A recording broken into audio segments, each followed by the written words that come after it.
Welcome back to the Flicks Forum podcast, where each episode we go back and we check out a Netflix original film in the order of release.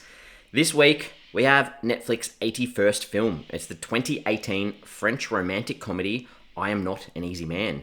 It's directed by Eleonore Pourriat and it stars Vincent Elbaz, Marie-Sophie Ferdane, Pierre, Benezit, and Dailly. I am Jesse and I'm joined by my lovely co-host MJ. How are you, Jesse? Good. How are you? Good.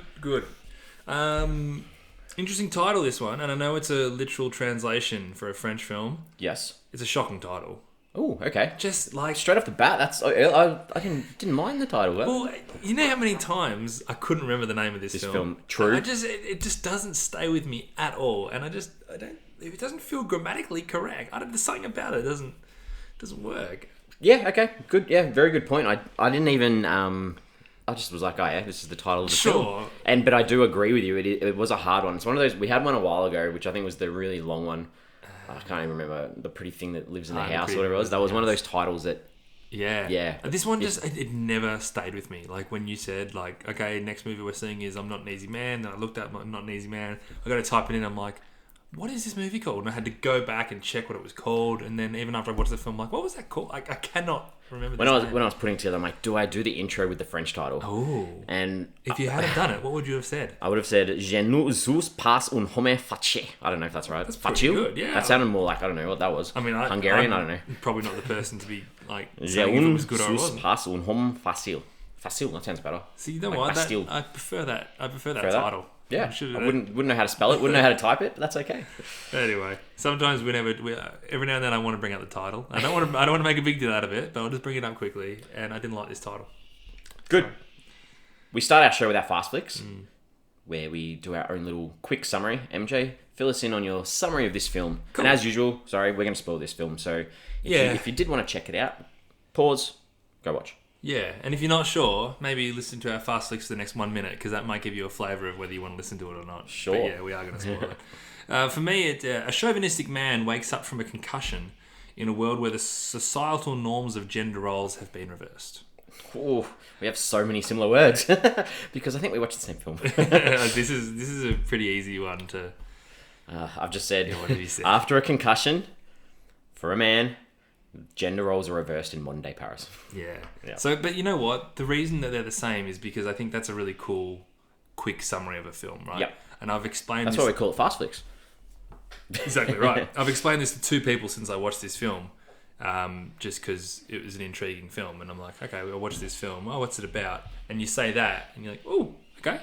I'm all ears. Yeah. I think that's kind of how I felt when I started watching it. We often... have a look at what we could find about films. We sometimes struggle with foreign language films. We do a little bit. What were you able to discover about I Am Not an Easy Man? Well, in this case, we're a little bit lucky, I think, with IMDb and Wikipedia giving us some decent meat info, on this one. Some little bits. Enough to get an idea of how this film was born and how it got to where it got to. So fill me in. Well, the film itself... had its origins from a short film called Oppressed Majority. Do you want me to say that? Give me the French. Come on, I've stuffed some French up. Your turn to give us some French. Oppressed Majority. The translation here is Majorite Iprome. That was awesome. Yeah. I could believe that you're French. Well, both those words seem really similar to the English translation. They do. So this was a 2010 short film directed by the same director. Yep. And it starred Pierre Benezit as well. Yeah, so it starred the guy who plays Christophe in this film. So the film itself was about a stay-at-home dad who experiences sexism in a parallel female-dominated world and eventually becomes the victim of sexual assault. I feel like it goes a little bit deeper in that one than this. So in 2014, after that was released on YouTube and it had English subtitles, it got a fair bit of international attention, and Netflix came knocking, and they spoke to the director. And the director wanted to pitch a TV series. Yeah, so the director was like, "Cool, let's make a TV series out of this." And Netflix, still trying to appeal to the masses, decided to almost turn that 180 degrees and not only make it a film but make it a romantic comedy. Now, I haven't seen the short film. Have you? No. But I imagine the short film is a lot more harder hitting than... Well, limited amount of time. You've got to get to where you want to go quite quickly. Yeah, absolutely. Absolutely. But I just always feel like Netflix saying, can you make it a romantic comedy, is a little bit of a slap in the face. But the satirical nature doesn't necessarily take away from the key themes at all. No. But I feel like that would be quite different. So that's how this film was born. Yeah. Premiered on Netflix on the 13th of April in 2018. And I wasn't aware of this, but in accordance with the French laws on digital film distribution. You're aware of this. We discussed this on our Oksha podcast. With France, was it? Yeah. Oh, okay. I know that we have issues with like Sweden and other things. No, we knew this because remember there was that big deal about how it got booed at Cannes in France. That's right, because it wasn't releasing theatrically. Yeah. Anyway, sorry, keep going. True. Filling our audience who aren't aware of French's distribution laws. Well, the fact that it was available online or via streaming with Netflix, it was not scheduled for any theatrical release because that's the way the laws are over there. 36 months. 36 months. 36 months. If they released it in theatre, they have to wait 36 months before they can put it on Netflix. What about DVD? I think that's the same. I think it's home release. 36. That's They protect their cinema. Their cinemas over there. Yeah. That's wow. Yeah, it's a long time. I think I must have glossed over that too much on Okja because that's a huge. Even like I can understand maybe a streaming service, but even DVD. Yep. Because that's still supporting the studio. Correct. Yeah. You've filled us in quite well here. Well, that's what I mean. What else have you got? Well, they were the two things that were on Wikipedia and IMDb. But the only other thing that was on IMDb, so there's a novel from 1977. Norwegian author, I believe. Yeah, Norwegian author Gerd Branteberg's novel called The Daughters of Igalia, which... I mean, it's almost not even worth bringing this up because it hasn't been referenced by anyone. I bet like the director hasn't come out and said this was an influence, but different context, but has similar themes explored in it. Good. Well, you've cleared me out because I got nothing else to add to the conversation. Then I started typing. I found plenty of articles in French that I couldn't translate. Because the film itself, it had a decent reach. Well, we could talk about the reach now and let's do it.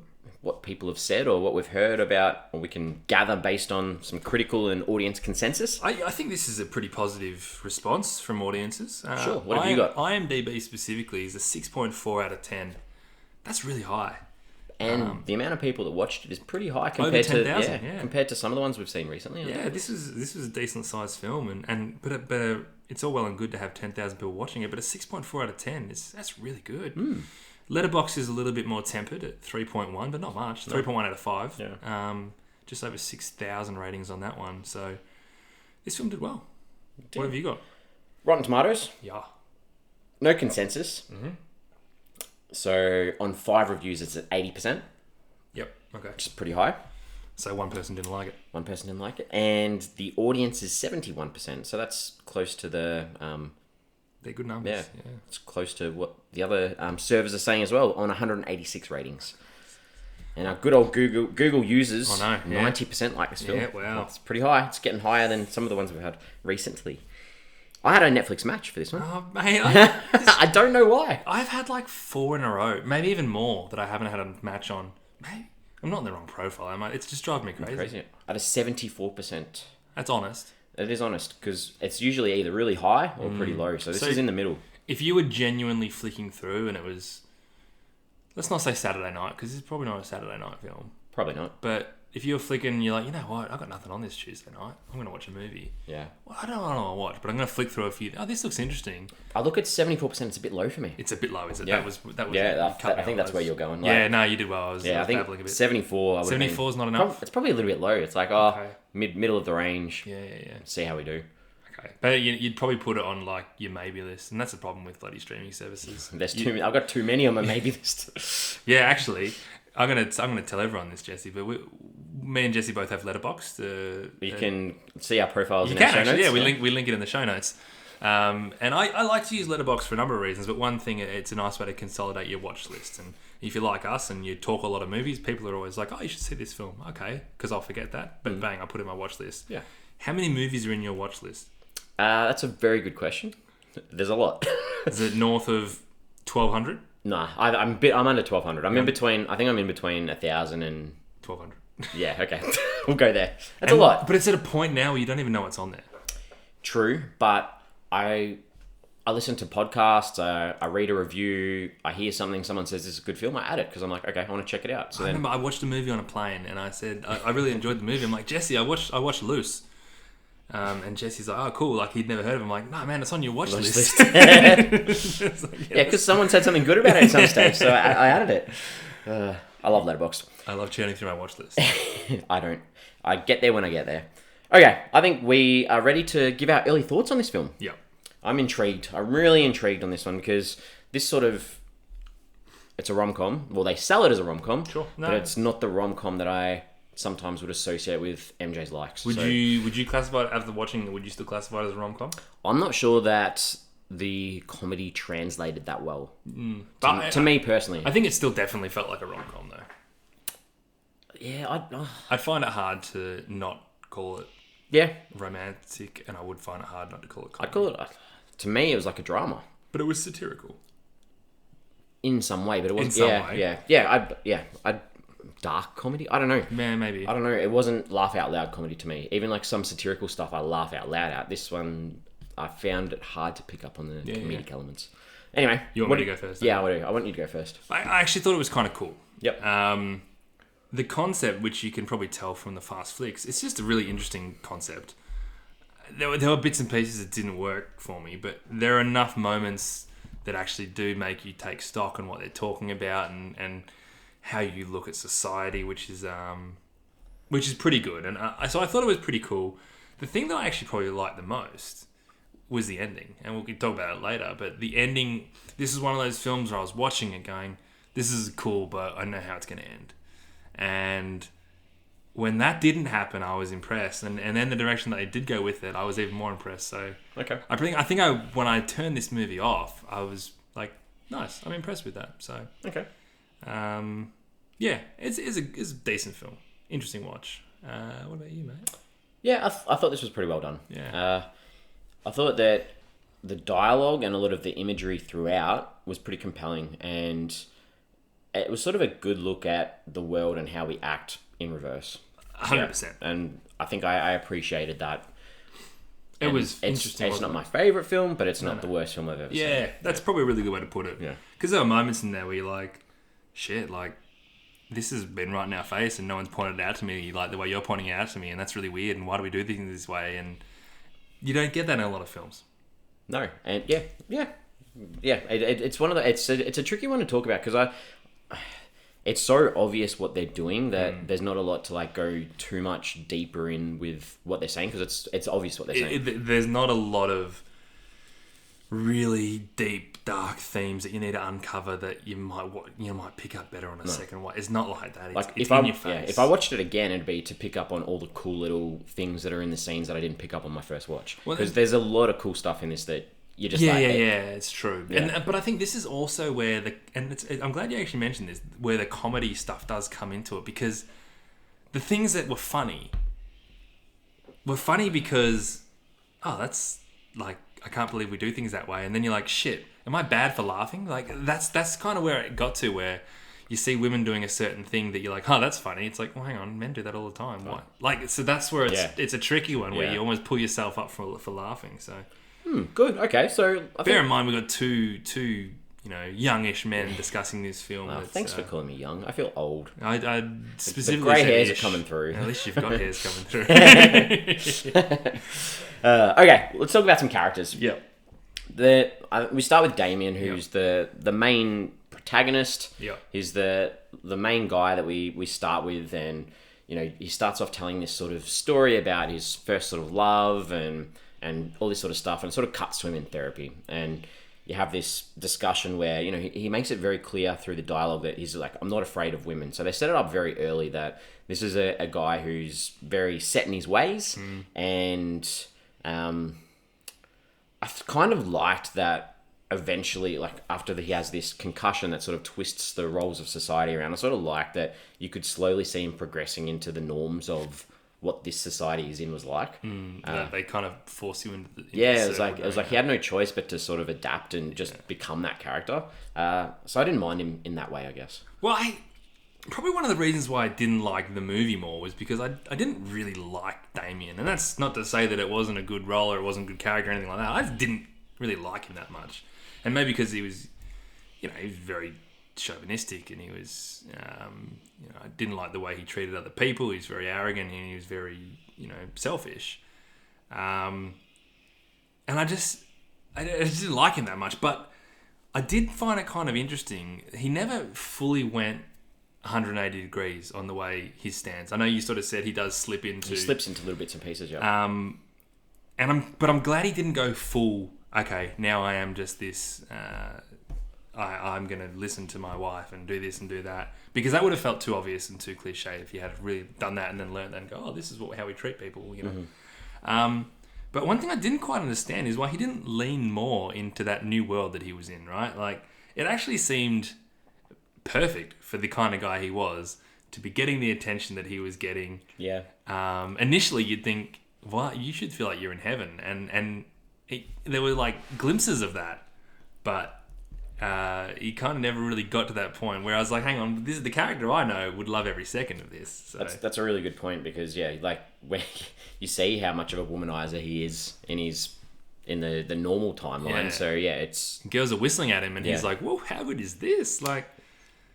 But I guess he does realise that suppression that comes with the territory that he's in. I think a lot of him was that power trip too. Power was the thing, wasn't it? Yeah, he needed power in...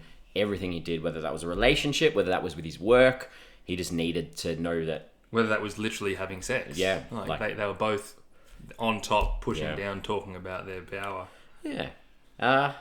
Interesting character. Who would you like to talk about next? Well, I think Alexandra. Sure. So I guess Damien and Alexandra are you two. Mm-hmm. I didn't like her, per se, but I respected this character. And I think I respected it because I think it was handled really well. It almost felt like she was doing the whole how to lose a guy in 10 days trick.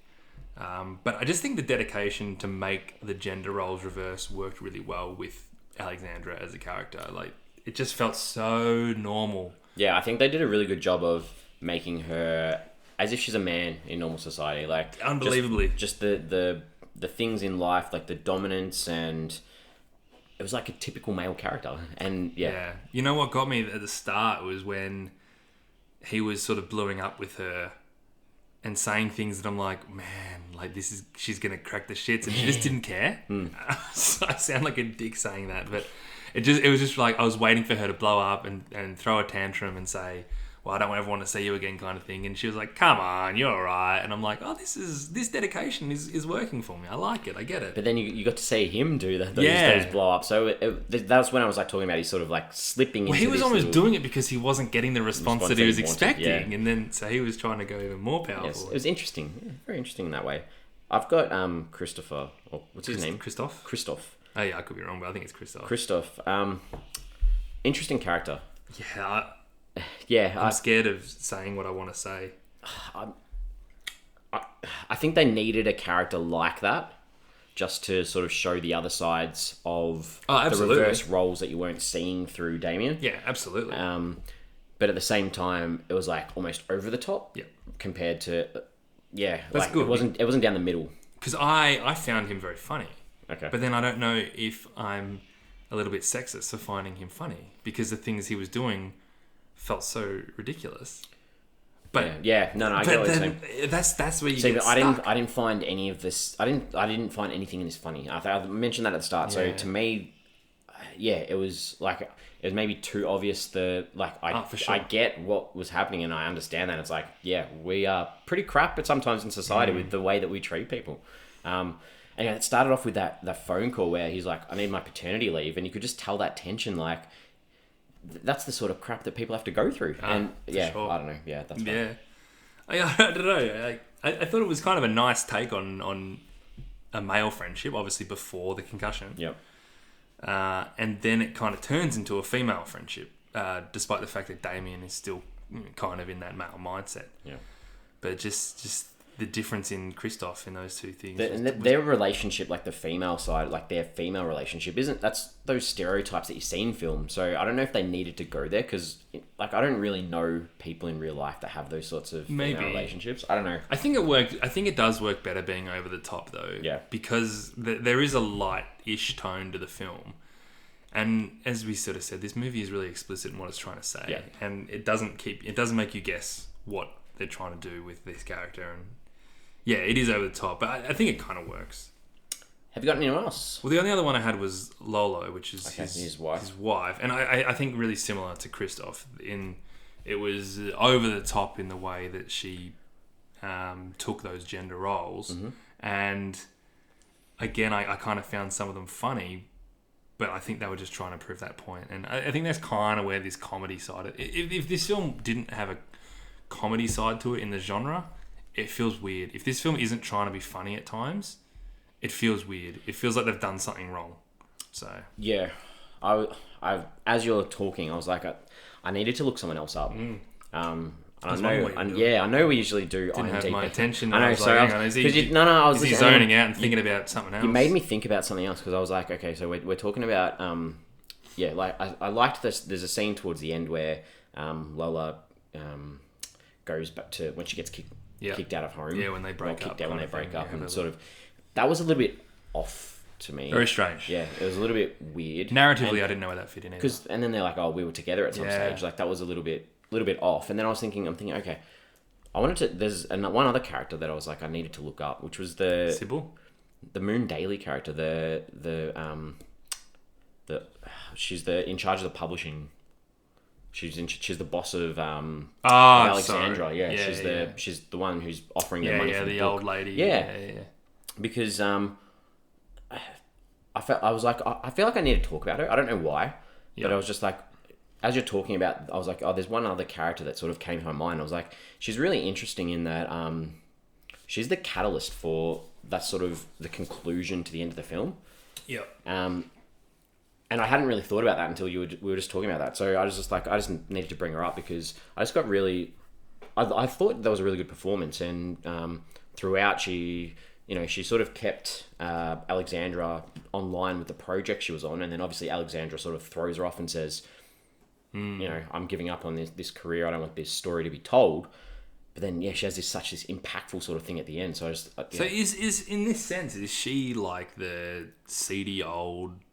white man set in his ways, get what I want, kind of... Yeah, like one of those... Yeah, exactly. Like a boss that's like, always get what they want. It's like, well, if someone's not going to do what I want from them, then I'm going to throw them under the bus sort of thing. So all of a sudden, Alexandra and Damien become pawns in her game. Yeah, sorry, that was me being sidetracked. Yeah, no, that's fine.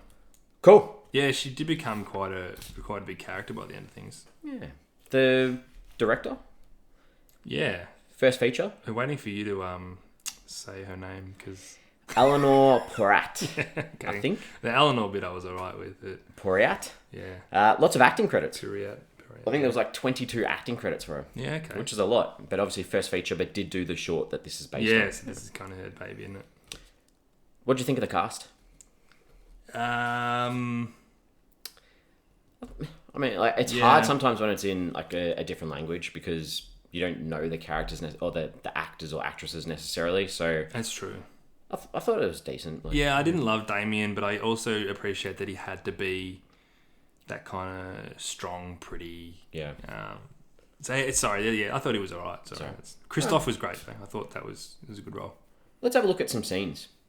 Look at some scenes. So fill us in on some scenes that stood out for you. I've actually got a lot here. Oh, good. But not necessarily scenes, just bits more than anything. I think I'm the same. It's like these sort of combining elements of what's going on. And going through chronologically, I really liked it when he realised that something was wrong in this world after he'd already had that first concussion, and he goes and hits his head again. Yep.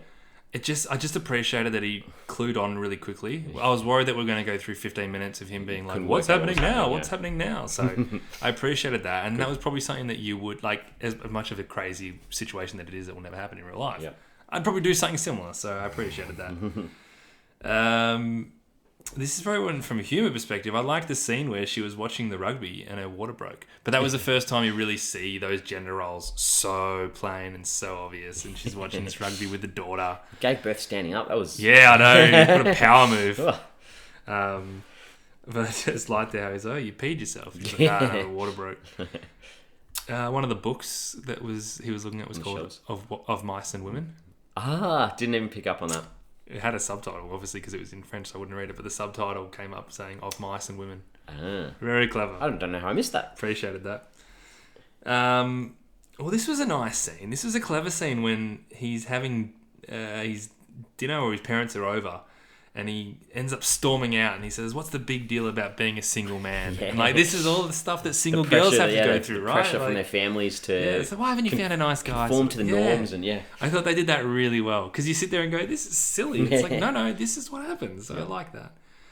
And similarly with this, and this is why I kind of like the relationship between Damien and Christoph, is when they have that fight and Damien says, you know that Alexandra calls you fat ass. Which is a nothing kind of line, but it responds with, get out, I never want to see you again. Which, like, males would just never have that fight. And I just love that sensitivity, and this is what girls do fight about. I mean, I know most of this movie is a criticism on men and the I guess the free ride that some men get and the inequality in the world, but it's also pointing fingers at, you know, this is how sometimes females have these relationships. There's probably better ways to handle that as well. Good pickup. Didn't like this scene very much, but there was a really nice song version of "You're the One That I Want." I have that in my scenes too. I wanted to like that scene, but I didn't like the scene. But the song was good. I really enjoyed the entry into that club. Same. Like, it was a really cool, tilted sort of angle with the purpley haze. And then that song's playing. I'm like, this is Grease. Yeah. Like, this is Grease. Yeah. And then I was in a school version of Grease, just in case. I was in a school production of Grease. Yeah. Who did you play? I was in the chorus. They couldn't give me a role. Okay. You were going to be Danny, but then they decided. Nah, so I got put in the show. I auditioned, got in. I was like, awesome, this is great. Yep. And then I think we were about 3 weeks out before the show, and the teacher who was the director of the show said, "Look, Jesse, how about you just mime?" Oh. Which is fair. I've got a pretty ordinary. I've never heard you sing, but good, and I don't think you will. But so I liked that song, and I liked the song. I liked the entry, but I agree there. I was annoyed the scene didn't go anywhere because I'm like, this scene's great. This is set up perfectly. Yeah. This was overdone, but the very first time I saw him with the landing strip on his chest, I thought that was excellent. Yeah. Because it just, like, obviously females, when they do shave their pubic hair into a landing strip, why are they doing it? Because people like it. Like, seeing a landing strip on that man's chest is just like, why do we do this? This is ridiculous. It looks so stupid. So I like that. I thought it was funny. Really nice touch when they're playing poker and the pair of queens trumps the pair of kings. Because why not, eh? Like, great. And as I said, the ending for me was really, really good. And I might as well get into it now because, firstly, the whole time I'm thinking, he's going to hit his head again. He's going to wake up back in the real world, but he's going to have a new appreciation for women and he's going to treat them better and rah, rah, rah. And I'm like, cool, nice movie, nice message, but, you know, I want to go to sleep now. Like, that's a really boring ending. So I loved when they obviously hit heads and then it was her that woke up in the reverse world of hers, which I thought, great. What a great way to look at this because, you know, we're trying to look at it from both sides effectively. It's obviously somewhat ambiguous. But then I loved how they tease you with Damien at the end. And he waves to her and he says, "Hey, Alexandra, what Damien is it? Is it the Damien who has just been with her on that whole journey and he came back as well? Or is it the Damien that she met at the book signing that..." I like that because I don't know. Like, is she just gone to this world and does maybe this keep going on with other people? Or, you know, is he back on the journey with her? I don't know, but I liked having to ask myself that question. I didn't like the ending. No! Sorry. Didn't you? I thought, for a message they're trying to get across, I thought, why end up with her in the shit world? Why couldn't he have stayed in her world and you could have shown him working, or them together working towards fixing what they had in that world? It just really annoyed me that all of a sudden, he's gone back to the society where he's going to be dominant. But it's all about inequality. But I interpreted it that he's gone back to his world, so he's a male in that society now. So it doesn't matter what sort of version of him he is. he might be able to help try and promote what's going on, but I just felt bad for her being put in that world. But both worlds are wrong. They're They are, unbalanced, and you have to see one to recognise the other. Correct. So it's all well and good to send a guy over to that world and see that, but maybe sending one back and having them together, it does change that dynamic a little bit. I just thought it was brave. I enjoyed that it didn't give me what I was expecting.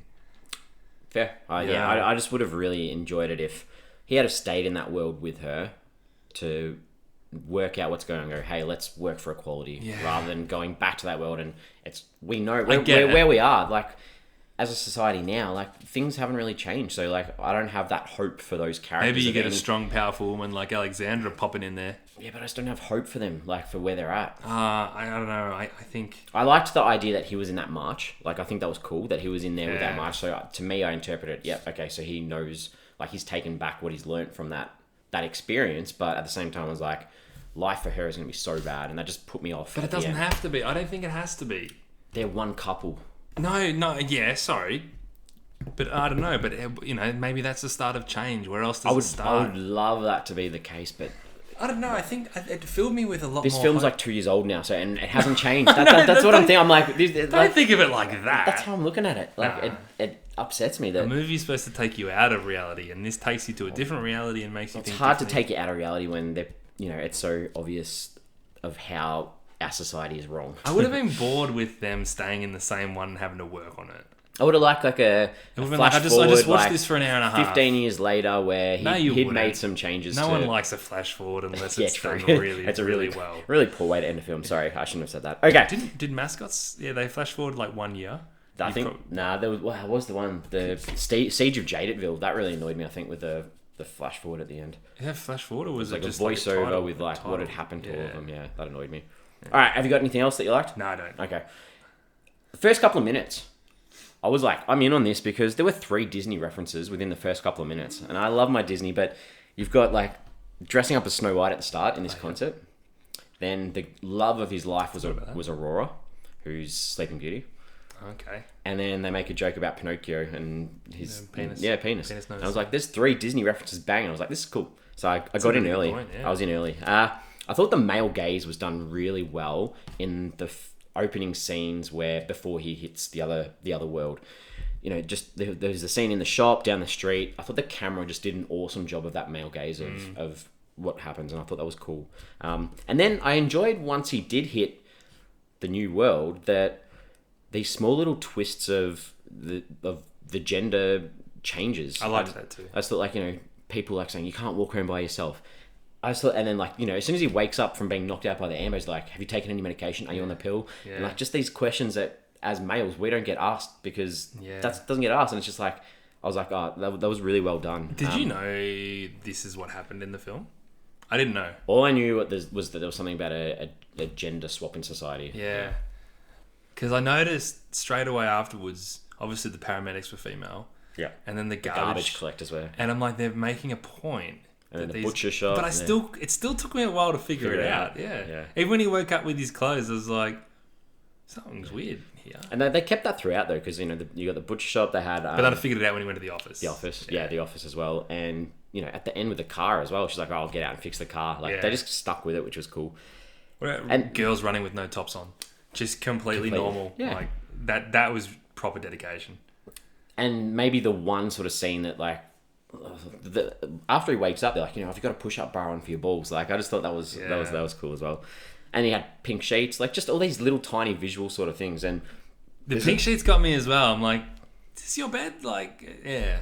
And then at the end, like when they're going through the city, like just these small things where, you know, the bus shelters and the signs going into the train station had just like men in poses and stuff. I just thought it was well done. The commitment to the cause is great.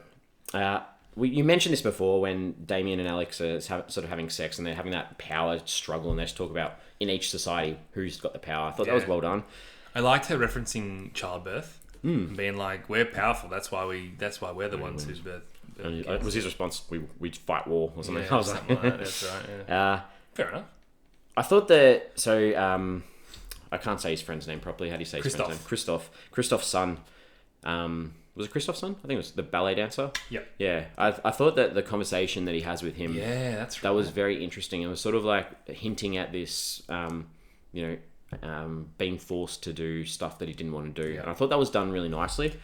You can see Damien soften as well, because initially he's like, "Oh, you can't be forced to do that," and then he kind of sits there and goes, "Well, you know what? This is not a good person to be around." Like, I was worried. So they have this big shot with all these marbles, jars, and everything. I knew immediately what that was. Ah, did you? Yeah. Oh wow, you're switched on. Do you have marbles in you? No, I don't. There wouldn't be many, but I was glad that they explained that, because I was worried that they were just getting... I'm glad they explained it, because I assumed that's what it was. But still, that's a lot of marbles. I know. She even has the year on the jar. Each jar, yeah. The scene where he sort of has that blow up with Alexandra, and he goes to the park just with food, and he just sits there eating food. I was like, this is so, like... I thought that was really well done. This isn't necessarily a scene, but I just thought it was really cool where... Alexandra was talking about an ex-partner who put under her doorstep this is not a pipe photo, and I love that image, and I just thought that was cool. And finally, the bar scene at the end, I thought after the fight, I thought it was well done, because that could have been really bad. That could have been really awkward, but I thought that they did it quite well. Yeah, I didn't dislike it, but just thinking about it, because you're at that point now in the movie where you know what's going to happen because of these roles, right? Yeah. So when they're like, there's a fight, you're like, oh, obviously, okay, so the women are like the drunk and they're rough. Yeah. And, you kind of wrap your head around it. Yeah, you know what's... Yeah. Yeah. But it wasn't necessarily my favourite scene, but it was just... I thought it was well done. That could have slipped towards the end of the film. They could have had that. Yeah, could have been really poor, but I thought they did okay. Because you know what gets me is that, like, physically... Men are no different. So in this world, they're no different to what they are in the current world. And men, they're just bigger, and Damien especially, bigger, stronger. Like, I guess that's why they made him really drunk. And he did end up taking out that woman anyway. He did, yeah. So. What didn't you necessarily like? Not too many, but at the very, very start. So obviously they wanted to set up that Damien is just this real chauvinistic, womanizing dude. Yep. But the idea of the boner-o-meter that he presents, that's ridiculous. Too full on. Like, it was too much. You could have made it more subtle, and they had like 10 guys in a room laughing at this girl, and because that was meant to be the society that we all know and live in right now. True. And that does not happen anywhere. Yeah. So good point. That lost me a little bit.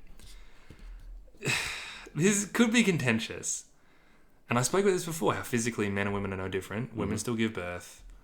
In this world, when they had that scene of the girls peeing standing up, that's to me that's why this is still a comedy, right? Because that was purely satirical. Because the reason that women sit down to pee and men sit down and stand up to pee is because anatomically that works. Yeah. So them peeing standing up is purely just for show, and I didn't like it because as you said before, they were so dedicated to doing all these things right.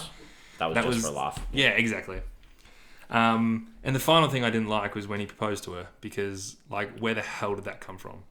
All of a sudden he's like, will you marry me? I'm like, what? Haven't you guys just, like, kind of started dating? And then she said yes, and I'm like, what? No, where's this going? They tried to build their relationship through this, like, montage of them in this hotel room watching F1, falling asleep, talking. For 24 hours, because it was a 24-hour race. It would have been a lot better if... So it was a day. Yeah, it would have been a lot better if they showed them doing different things other than being in the one room. Like going to a park, going to the circus, I don't know, something. I don't think they even needed to, like, be engaged or anything by the end. I guess it had to prove that she was married, and that's what had that big blue. But they didn't actually need to be engaged. It could have just been, going well in their relationship. So that was stupid. Good. That's all though. Just thinking of that scene where they rock up and there's like a wedding happening. Like it was just. Oh, you know what? That's a great idea. You want to do that? What didn't you like? There's only one scene that sort of was a bit iffy for me, but you liked the back end of this scene. But it's where he's with his parents. And they're watching that dirty movie. Oh, yeah. It was just awkward for me. I was just like, I don't know why they needed to... Yeah, that's got nothing to do with gender roles. No. Watching dirty movies with your parents is awkward no matter what gender you are. 100%. And I get that, French cinema is a lot more sexualized than what we're used to, but there was a couple of scenes where they had... But yeah, that just was a bit awkward. I did like how, sweet the dad was. He was such a sweetheart. Good. All right. We are ready to talk about what this film's saying, and I think we've touched on, and there's not a lot more we can say. I don't think this is promoting, or this is what I took out of this is that we want a world where men and women can help each other out rather than be so polar opposites based on societal norms. Yeah. And through gender, through sexism, that's what this film says. Yeah, it's a commentary, but it's also a condemnation on the way women are treated in society. Yep. And it's trying to make it clear and obvious and in your face that, you know what, this is weird. Why do we do it this way? You know, Exactly. we shouldn't. Exactly. I know that I said before they had the women running with no tops on. Mm.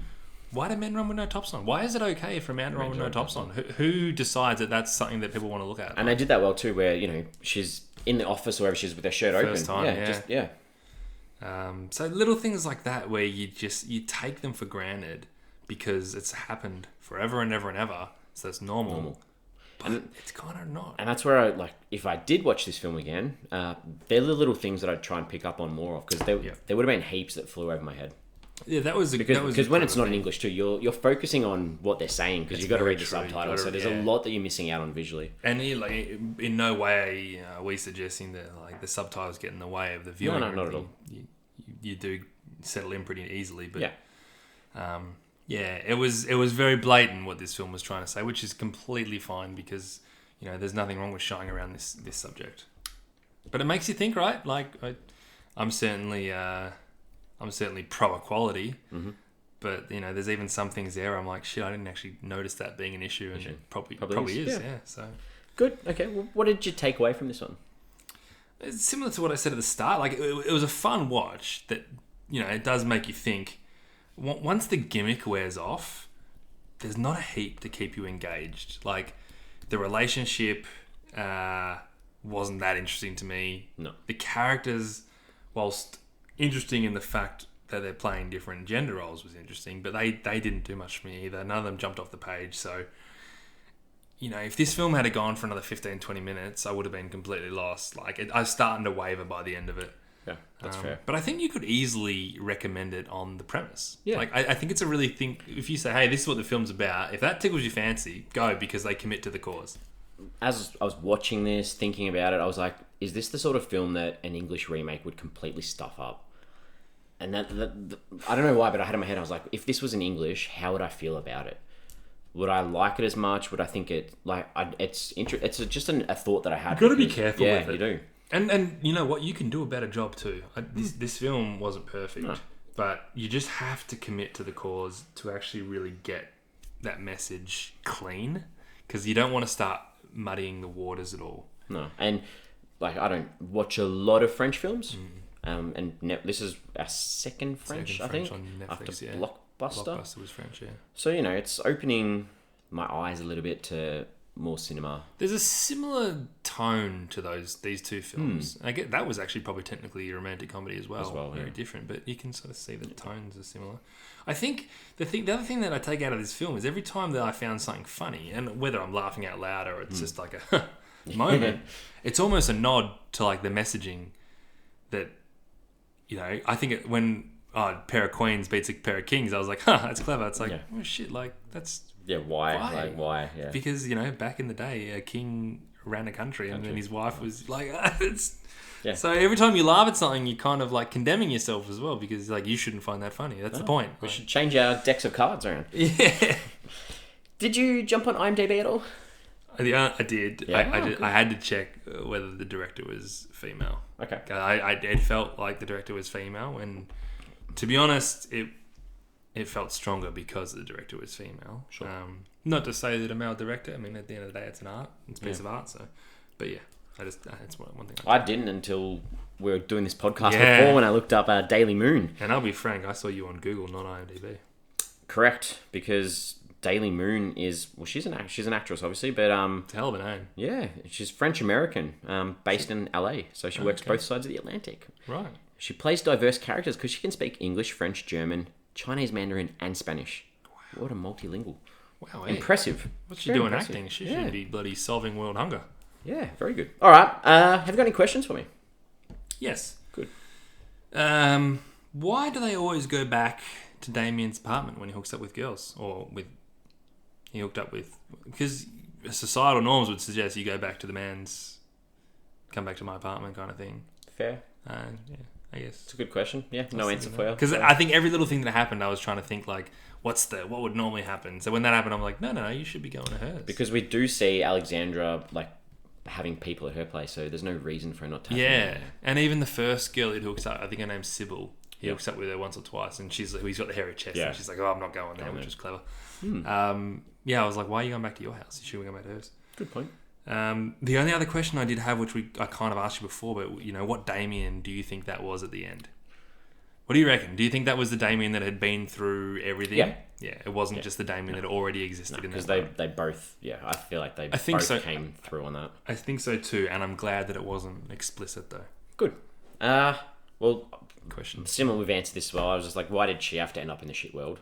Like, why couldn't she have stayed where she still kept her power? Yeah. Because I just felt like you have this powerful character and then loses all her power. We're talking about equality. We're not talking about making up for... And that's what gets me with feminism, is I love the idea of feminism that preaches equality. I don't like the idea of feminists who preach, well, we've had it hard for so long, so now we need to get the upper hand, because that's not equality. No, I get that. So maybe, I think maybe that's why it sat better with me. But the only other thing, what was with his teeth brushing thing? That's a great point. You know what? I forgot about that until you said, at the start he's in therapy. Yeah. I'm like, oh yeah, because he's got a problem with brushing his teeth. Yeah. So he talks to his therapist about that. I thought that was interesting. There's got to be more to that. I don't know. I really don't get that. All right. I think we're... Damn it. I think we're almost done. It's a great question, Jesse. That's what the whole questions category is about. What was with that? Because there's a scene where he left his toothbrush at her place when he's working there and she throws it out, but there was no closure about that. There is 100% a reason that you or me are not smart enough to figure out. Work that out. Okay. Time to wrap this up. We give a rating out of 5 to give us a Flicks Forum average. So, MJ, give us your final thoughts on... I can't even remember the title. Exactly. I am not an easy man. I am not an easy man. Terrible title.